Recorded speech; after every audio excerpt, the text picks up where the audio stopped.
frustration are simple saying anxiety causing different factors. Okay, now coming towards the defense mechanism. As you know, defense mechanism with the nature of defensive behavior can be grouped into three basic forms, and we will be right now be discussing in on the aggressive reaction of defense behavior. Aggressive reaction defensive behavior, as you know, not only makes the person to confront with the stressor but also to retaliate and to show aggression. So just taking the example of free floating anger, or another important example can be scapegoating or the projection. It simply do get fit as a good explanation of prejudice and frustration behavior.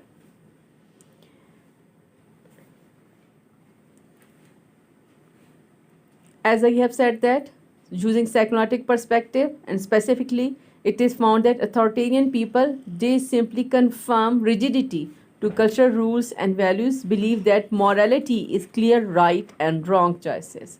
And specifically if we say that those individuals who is having some problem in a proper formation of their superego, or they are not very much clear about their morality, so we can say that they may be at some time, they may be at some points, they may be wrong and making prejudgment and showing prejudice behavior.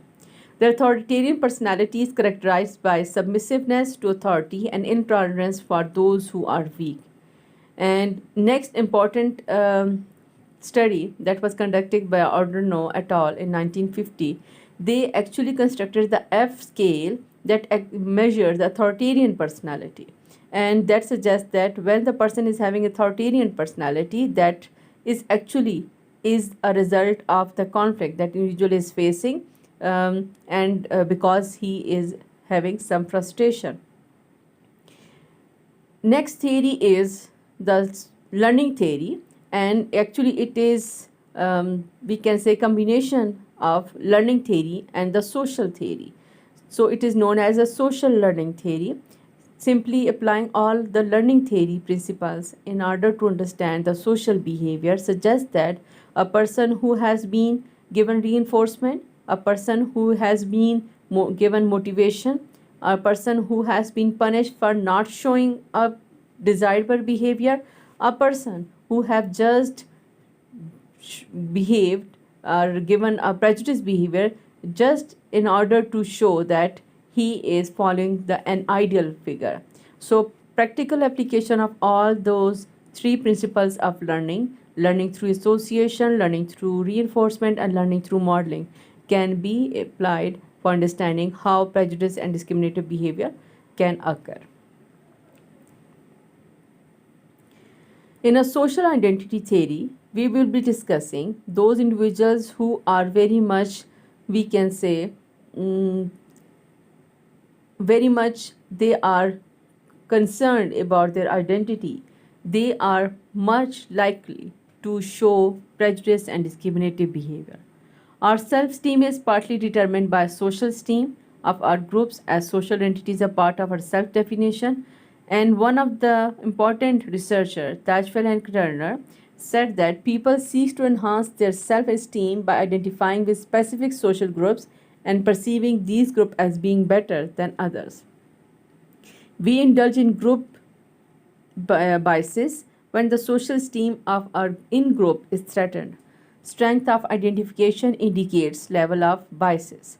So the more you are identifying yourself with your group members, the more is the chances that you may be showing prejudice and discriminative behavior.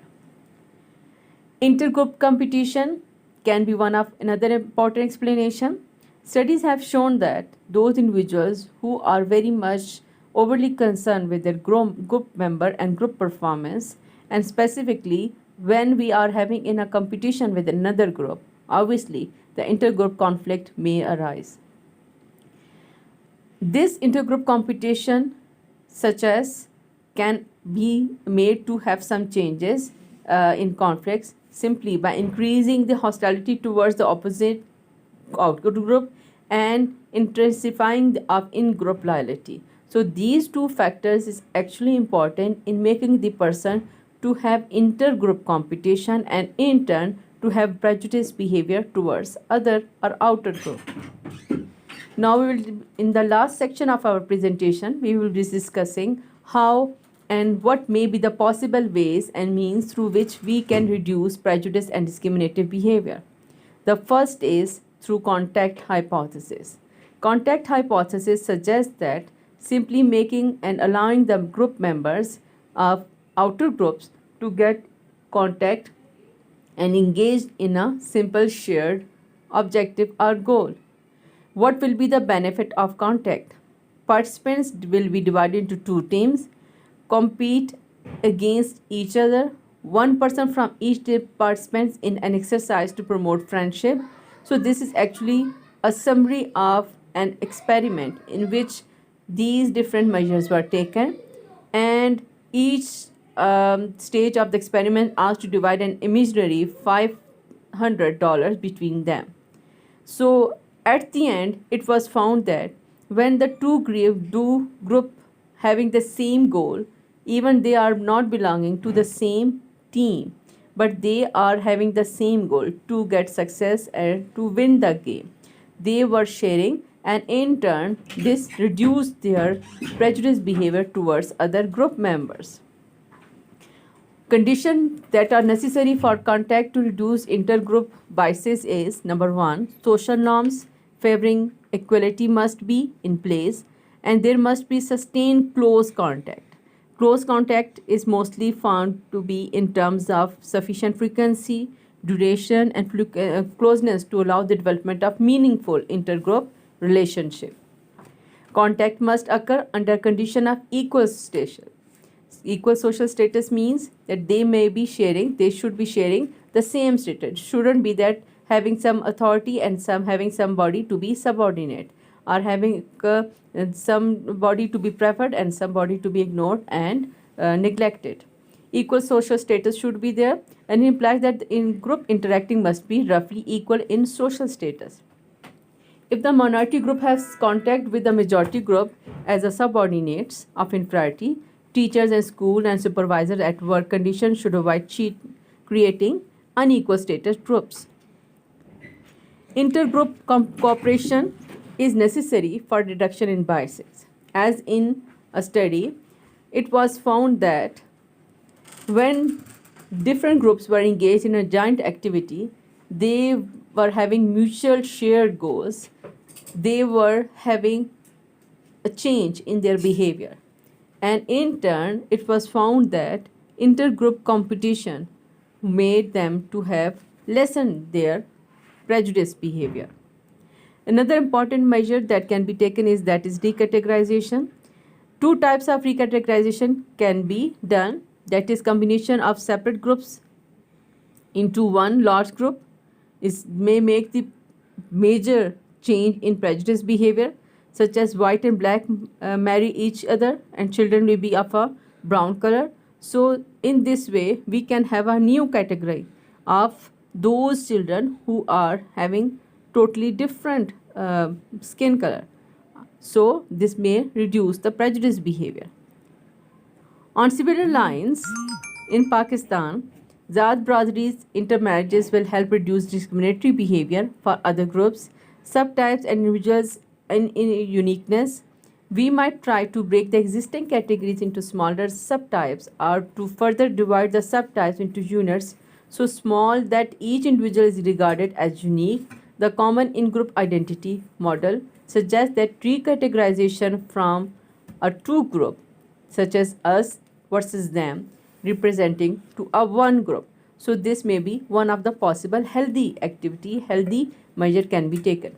Along with these all measures, generally, we can make number of other change in our policy, such as in education policy, we can make such curriculum, such teaching content, in which we can make the children to know that they are not supposed to be having biases, they were not supposed to be having negative feelings, negative thoughts, and specifically negative behavior towards the minority group. Along with that, legal reforms can be taken, and those individuals who are inculcating or who are promoting such biased behavior, they should be punished. So hopefully you have understand the prejudice and discrimination behavior, and there is actually we have just go through the basic points and come up with the reducing obviously we cannot eliminate, but we can reduce at least prejudice behavior with reference to degree. So this was all. Thank you. Allah Hafiz.